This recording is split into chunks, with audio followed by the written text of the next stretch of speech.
Guys, nakoy pangutanan niyo guys ba kanang ang iyong tubag guys sa ibutan niyo sa comment guys ba kung pangutanan guys ba kanang impeachment trial bitaw ni Vice President Sara Duterte guys. Unsa di atong makuha ani guys or unsay gain nato aning impeachment trial no?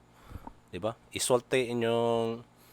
tubag guys sa comment section sa ubos ha. Pero sa akong lantaw bitaw guys kaning impeachment trial bitaw guys kay wa mo tay makuha ani kay ngano nag-impeachment trial sila guys pero ang mga presyo sa mga panalito na to no kay wa gyud ni ubos pataas hinoon napay inflation rate nga above 6%. So taas gyapon kayo no tapos napay presyos gasolina o krudo nga pirming taasa, di ba? Ug unsa pa nang mga serbisyo diha nga wala na to bati nya ang gipukusan bitaw sa kaning mga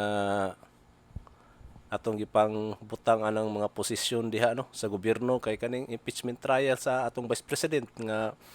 kung buton na naon bitaw kay wa man siya function kay ngano huwat rabi ni og mamatay ning atong presidente ay hara na siya makapunction ba di ba? So nga na ba nga mindset pero magsulti ko nyo guys nga ang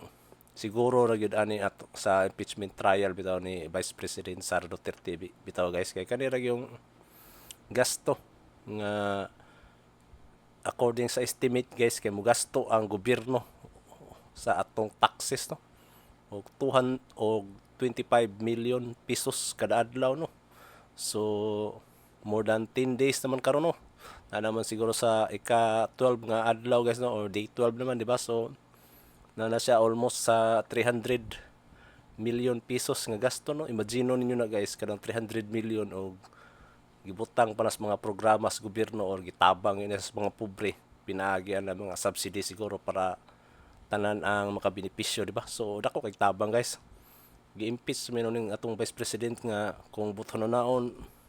wa man ay gibuhat ya wa ginay say trabaho gyud kung imog yung i-analyze na yang function di ba